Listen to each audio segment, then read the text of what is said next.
Time-lapse photography dates back to the late 1800s. It's really the opposite of slow motion, where instead of shooting at high speeds, we shoot at low speeds. The most effective time-lapses are those that feature movement or visible change over time. Some of the most common examples of time-lapse are cloudscapes, people, or traffic.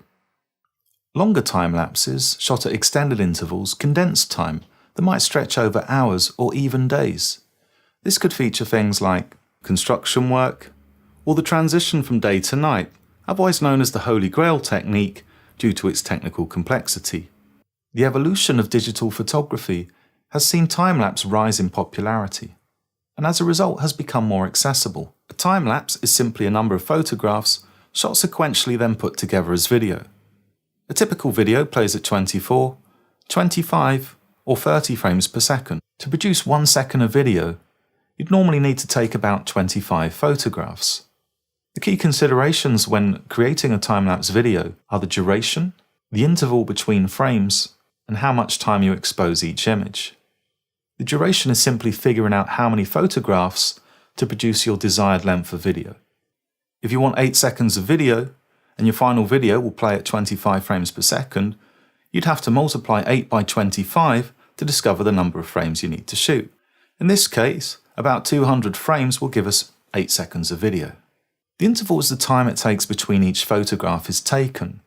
The interval will affect the speed of the motion in the final video. A short interval will make motion appear smooth and slower, whereas a longer interval would appear to make motion seem faster. It all depends on the type of movement that you wish to capture. For a typical time-lapse of clouds, the interval might be around 1 to 5 seconds. For a time-lapse of shadows, you might shoot with an interval of 15 to 30 seconds. For construction work, your intervals might be minutes or even days apart. The final consideration is the amount of time that you expose each photograph. This is controlled by the shutter speed. The shutter speed will determine the fluidity of motion. If you are shooting at night and want to capture the light streaks from tail lights, you would decrease the shutter speed to expose the images for longer. Longer exposure times allow for objects to pass through the frame with exaggerated motion. Longer exposures also add a smoothness to the shots. When shutter speeds are high, motion can appear choppy, and sometimes produce a staccato effect. When the image is exposed longer, the effects of motion blur becomes visible, giving not only a more fluid motion, but a sense of exaggerated movement. Regardless of the type of time-lapse you will produce, the basic equipment needed and the workflow for post-processing are very similar. Often, photographers would shoot their sequences in RAW. Shooting RAW images gives us a greater control when editing our pictures.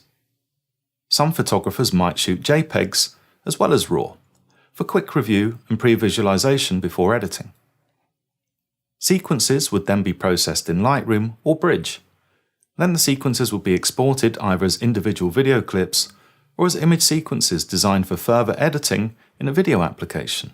Later on, we'll explore the entire process, and I'll share with you some tricks and techniques to prepare you for the most common challenges ahead. Before we go out though, let's examine the necessary equipment to take along with us on our journey.